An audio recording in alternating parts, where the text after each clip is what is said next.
If you're Christian, you've probably heard of the idea that every human is made in the image of God, or Jesus' teaching that we should love one another as ourselves and as He loves us. But with the divisions growing in the world everywhere we look, just how much are we putting that into practice? Are Christians really a good example for non-Christians, demonstrating the kind of love that Jesus taught? And how seriously do we take the teaching that what we do to the least of Christ's children, we do to Christ? How often do you think that's taken into consideration when men call all women selfish and hypergamous, while women call all men useless and narcissistic?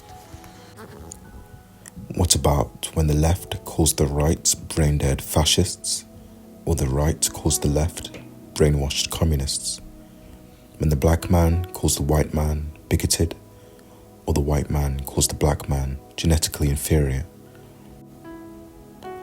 Is it taken into consideration when the Catholic puts down the Orthodox, or vice versa, or when the Christian holds anger in his heart for the Muslim or the Jew?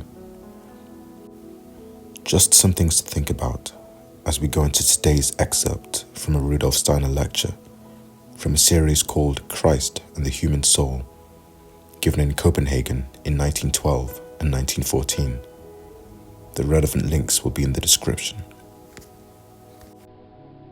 Christ has descended into earthly evolution through the mystery of Golgotha. His impulses, His deeds are here. They are everywhere. Why did He descend to this earth? In order that through what He can give the world, evolution may go forward in the right way. In order that the evolution of the earth, having received the Christ impulse into itself, may be fulfilled in the right way.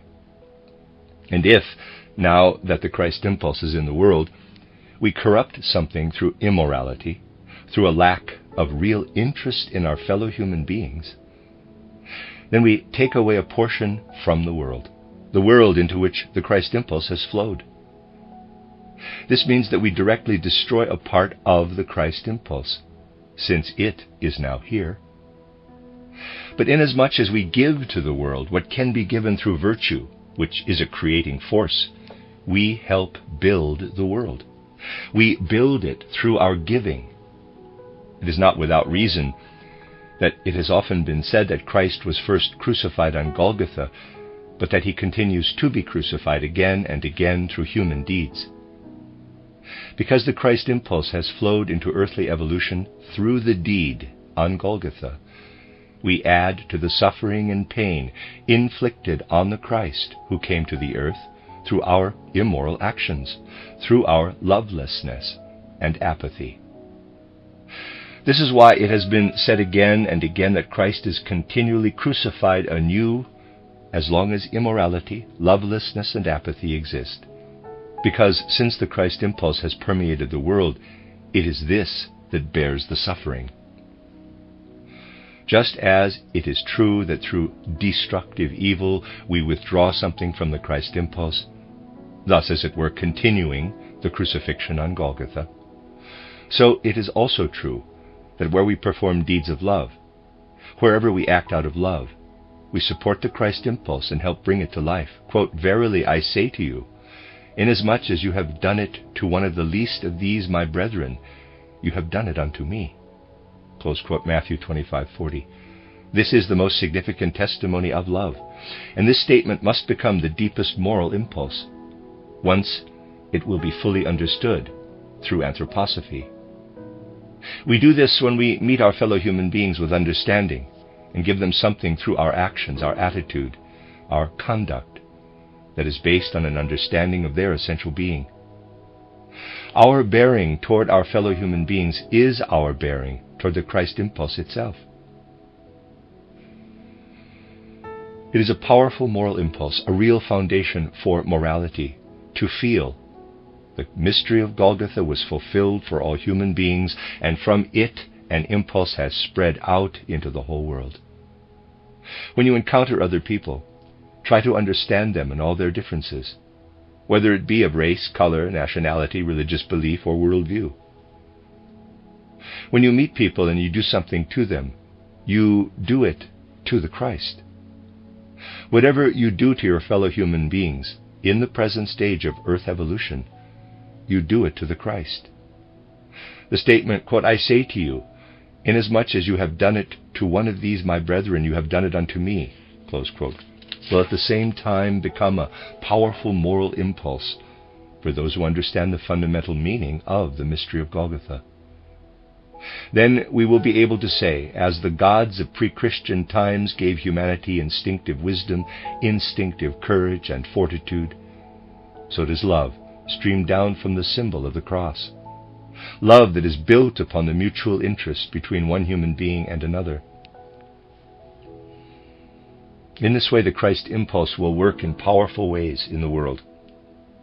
When the time comes where the Brahmin understands and loves not only the Brahmin, the pariah, not only the pariah, the Jew, not only the Jew, the Christian, not only the Christian, but when the Jew understands and has empathy for the Christian as a human being, the pariah for the Brahmin, the American for the Asian, then one will know how deeply Christian it is to say, there must be fellowship among human beings without distinction of any outer confession. We should attach less value to what otherwise binds us. We should not hold father, mother, brother, sister, even our own life, in higher esteem than that which speaks from one human soul to another. Quote, "Whoever in this sense does not despise such distinctions, whoever does not despise the things that adversely affect the connection to the Christ impulse, which balances and compensates human differences, cannot be my disciple." Close quote. Thanks for listening if you made it this far. The full lecture series is great, so I do recommend listening to it at rudolfsteineraudio.com or anywhere podcasts can be listened to. I hope that even if it's just a little bit, this message can enliven your feeling of love towards your fellow man, especially given the times we're living in. As always, we'll finish with the Bible.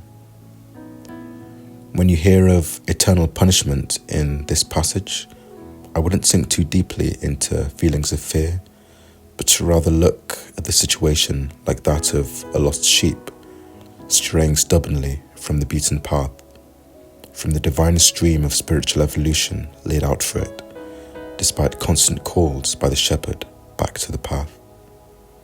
In the thick of the forest to the side of the path, there will be thorns and brambles, and it will be a punishing experience.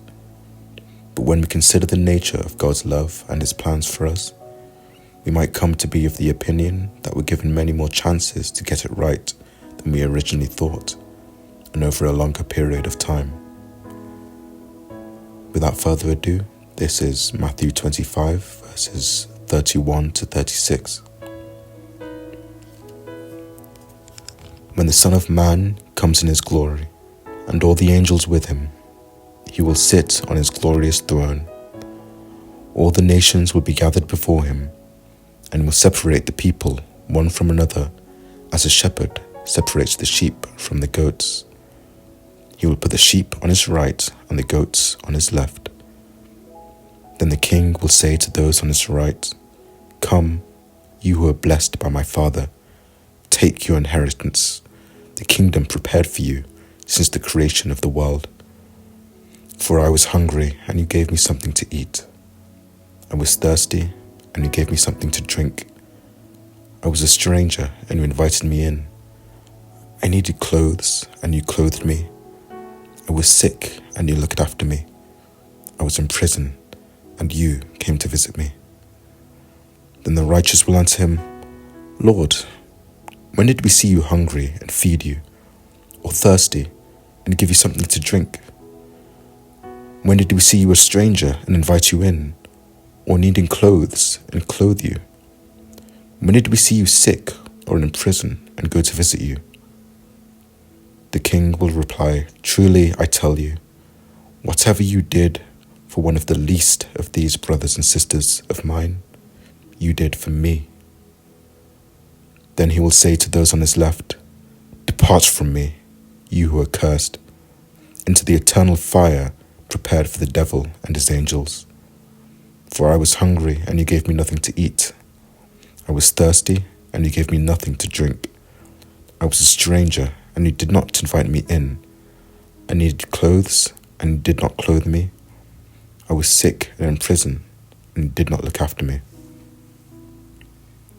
They also will answer, Lord, when did we see you hungry, or thirsty, or a stranger, or needing clothes, or sick, or in prison, and did not help you? He will reply, Truly I tell you, whatever you did not do for one of the least of these, you did not do for me. Then they will go away to eternal punishment, but the righteous to eternal life.